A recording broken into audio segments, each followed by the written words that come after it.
তারা বিপ্লবের জন্য সম্পূর্ণ প্রস্তুত ছিল। তারা বিএনপির দিকে তাকিয়েছিল যে বিএনপি নেতৃত্ব এই জনগণকে বিপ্লবের জন্য নেতৃত্ব দিবে, কিন্তু বারবার জনগণ এই বিএনপির নেতৃত্বের কাছ থেকে তারা ভীরু কাপুরুষতা সুলভ আচরণ পেয়েছে। ঈদের পরে আন্দোলন হবে, ঈদের পরে আন্দোলন হবে, ঈদের পরে। এবার বিএনপির কিছু গুমর ফাঁস করলেন খেলাফত মজলিসের আমির আল্লামা মামুনুল হক সাহেব। তো উনি যে কথাগুলো বললেন, কথাগুলো কিন্তু আসলে বাস্তবসম্মত। এগুলো আমাদের সামনে ঘটেছে, যেগুলো এগুলো তো আমরা দেখেছি। বিএনপির ভূমিকা কতটুকু ছিল এতটুকু আমরা জানি। সত্যিকার অর্থে যেটা ব্যর্থ, সত্য তো ভাই সত্যই। চলুন তারপরে শুনি। একটা গুলি করলে একটাই যায়, বাকিটি যায় না।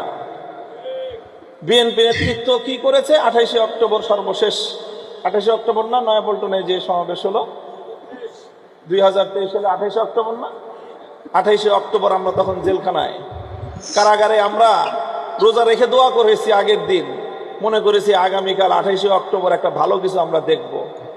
এরপরে যখন আমরা মিডিয়াতে 28 অক্টোবরে বিএনপির নয়াপল্টনের সামনে ভীরু কাপুরুষতার সর্বশেষ প্রদর্শনী যখন আমরা 24-এর গণ অভ্যুত্থান যেটা হয়েছিল, আমাদের দেশের যিনি প্রধানমন্ত্রী ছিলেন শেখ হাসিনা সরকার যখন পতন হলো, আসলে সবাই এরকম একটা আশা আকাঙ্ক্ষা ছিল যে বিএনপির ডাকে হয়তোবা আওয়ামী লীগকে সরিয়ে দেওয়া যাবে বা সরে যাবে, এরকম একটা আশা অনেকের মাঝেই ছিল। আমি অনেককে বলতেও শুনেছি কথাটা। কিন্তু বিএনপি এরকম আশা স্বরূপ মানুষের মনের যে ভাব ছিল, এটা ওনারা পূরণ করতে পারেন নাই। বিএনপিরা সবসময় পেছনে ছিল, যার কারণে হাসিনার সময় যখন আন্দোলন চলমান, তখন কিন্তু মির্জা ফখরুল ইসলাম আলমগীর সাহেব কিন্তু সরাসরি না করেছিলেন যে না, এটার সাথে বিএনপি জড়িত না। বিএনপি কিন্তু ঢালাও ভাবে কখনোই এই আন্দোলনের সাথে জড়িত হয় নাই। এটা কিন্তু বাস্তব কথা, এটা আমরাও জানি। সবগুলো আমরা মিডিয়ার মাধ্যমে প্রকাশ দেখেছি। এর পরবর্তীতে দেখলাম যখন হাসিনা চলে গেল, তো বিএনপি ক্রেডিট নেওয়ার জন্য উঠে পড়ে লেগে গেল।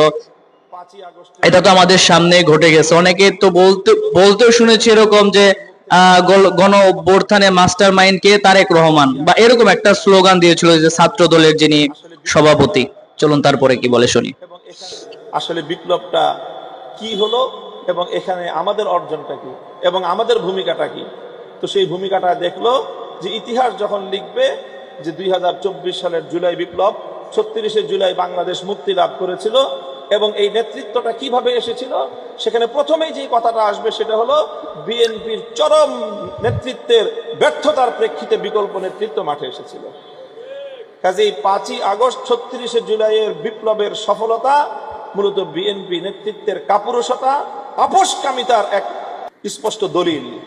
এই জন্য বিএনপি 24 জুলাইকে ওন তো করেই না, বরং 24 জুলাইয়ের বিপ্লবের এই অর্জনকে মুছে ফেলার জন্য তারা চেষ্টা করছে। আমাদের পয়গাম মনে রেখো, আল্লামা মামুনুল হক সাহেব যথার্থ বলেছেন আমার মতে। বাকি আপনাদের কি মতামত অবশ্যই কমেন্ট বক্সে কমেন্ট করে জানাবেন ইনশাআল্লাহ।